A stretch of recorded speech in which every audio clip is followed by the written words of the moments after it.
Let's look at this together. Why are these three flyovers abandoned on Lagos-Ibadan expressway? These flyovers are supposed to decongest traffic and make life easy for its citizens, but abandoned. In today's video, I'm going to be exploring the three flyovers and telling you some of the reasons why these interchange are abandoned till date. In 2022, the federal government, in collaboration with Ogun State government, secured the right of way for construction of three flyover interchange on Lagos-Ibadan expressway corridor. The then Minister of Works and Housing, Mr. Babatunde Fashola, who was joined by Dapo Abiodun, the governor of Ogun State, at one of the flyover that is under construction, said the highway accommodates over 40,000 vehicles daily, hence the urgent need for additional flyover and interchange for traffic decongestion. If you're new here, I will appreciate if you subscribe to the channel and give this video a like. Thank you. The former Minister of Works explained the need for an interchange that will separate the main carriageway and give commuter choice, especially those going to religious places of worship and those going to university and so on and so forth. One of the three abandoned bridges is at MFM before Ibafo, and the second one is at Luto before Mowe, and the third flyover is at Makun before Shagamu interchange in Ogun State. Do well to give this video a like. So this is the third bridge on Lagos-Ibadan expressway that is abandoned. This is Danko on that bridge before interchange. This bridge, before this flyover can come to life, more than 1,000 houses has to come down. So this is what I observed, and this is the third bridge on Lagos-Ibadan expressway that is abandoned. Now I am currently at Danko bus stop on that bridge to show you the third bridge which is abandoned. The first bridge that is abandoned is at MFM, while the second bridge is at Loto, and this is the third bridge, which is the Danko bridge here on Lagos-Ibadan expressway.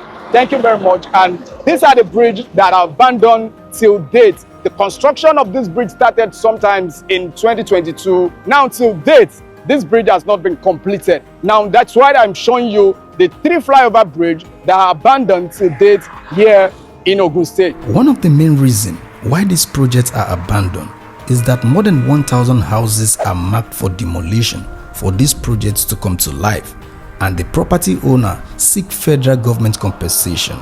Apart from the pain of losing their houses, the residents of Ogun State, Ogun community to be precise, at Mowe along Lagos-Ibadan expressway are not really opposed to the Loto interchange project, which is for the overall interest of the larger populace if the federal government is ready to pay adequate compensation. For over 1,000 landlords in Ogun community in Obafemi Owode Local Government Council of Ogun State, whose buildings have been marked for demolition, falling on the alignment of the ongoing Loto interchange bridge along the Lagos-Ibadan expressway for the proposed infrastructure that is supposed to be the gain of motorists, are suddenly turned to the source of worry in that area.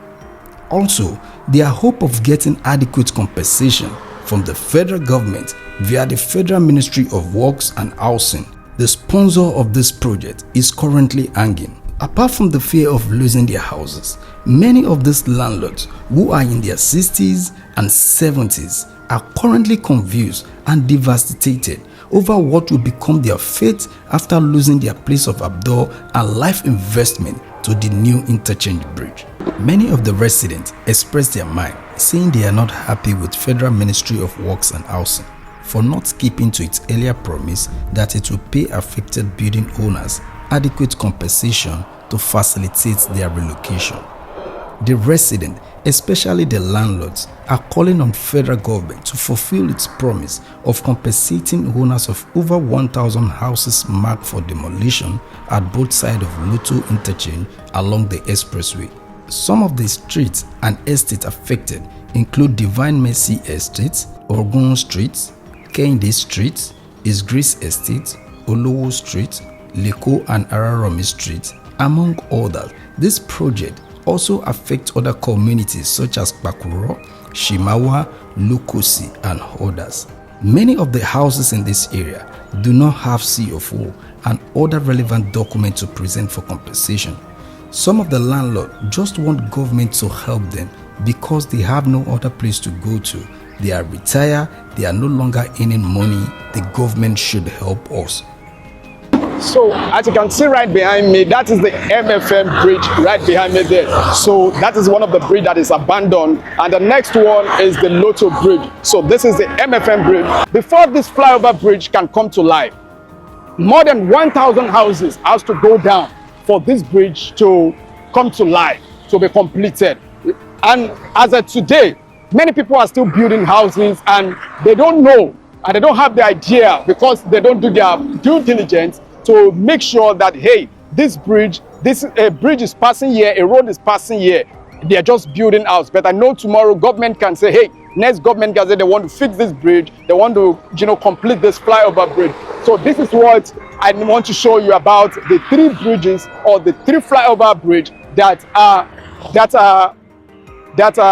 abandoned here in Ogun State. Thank you very much and keep on watching. Some of the landlords emphasize that the federal government used to pay compensation, but the government decision is that the land belongs to the states, and any state government that wants the federal government to construct road in its domain must give federal government the right of way. It is simple as that. On the smooth completion, we will continue our work while the thing is being resolved. This is not only happening in Lotto, it's a nationwide thing. Some governments are already cooperating. We will continue our work on the main carriageway pending the time the matter is being resolved. And one of the landlords says, we are not against development, but the scope of the project should be reduced to save our whole town. With what is going on, it seems the government wants to erase our town from existing. We have existing road. Government can make use of this road in order to reduce the negative impact of the interchange bridge on our town. The people affected should be adequately compensated. My own personal observation is that both federal government and state government should stop embarking on projects without proper survey and analysis and due diligence to avoid projects being abandoned like this. Many abandoned projects are said to turn out to criminal hangout and so on. If many of these projects are completed, it will attract many businesses to Mowe Axis of Ogun State and improve standard of living and reduce travel time within this corridor. You can check out one of the 2 videos showing on the screen, and don't forget to subscribe to the channel and give this video a like. I'll see you guys in the next video. Peace.